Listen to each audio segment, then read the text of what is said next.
Hello there, my name is Mr. Up, and as you can see by the shitty gameplay I'm showing right now, we are going to talk about Overwatch, a highly stylized first-person shooter made by Blizzard.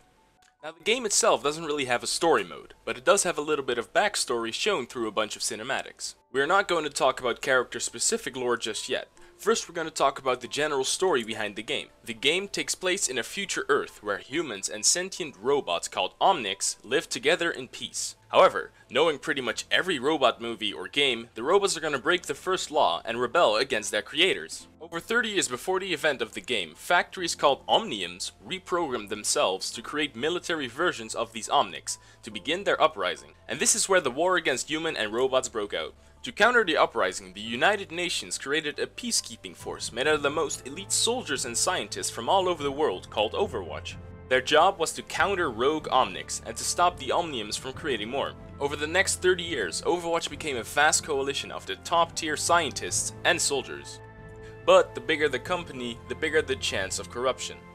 Over the time, reports surfaced of Overwatch soldiers abusing human rights, and internal conspiracy pretty much fucked the organization. Now that Overwatch was disbanded, crime rates went up, terrorist attacks started to happen, and corrupt companies started to gain power. After the fall of Overwatch, key members still did their job around the world. Mostly good, but also bad.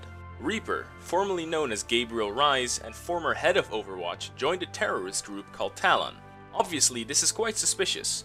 The head of a peacekeeping organization suddenly turning to terrorism as soon as Overwatch falls.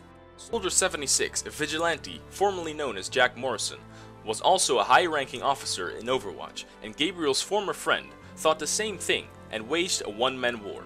He targeted shadowy corporations and old Overwatch facilities to gain information to expose the truth behind the fall of Overwatch.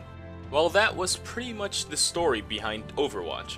Of course, there are little side stories of other factions like the Junkers, where Junkrat and Roadhog originate from, but there's not a lot to talk about just yet. The main story is quite short, but I'm pretty sure Blizzard will expand with new events, maps, and characters. For instance, in the short Recall, we have seen a few agents that we have not seen before. Also, in the original cinematic trailer, you hear about a bunch of people and see them as well.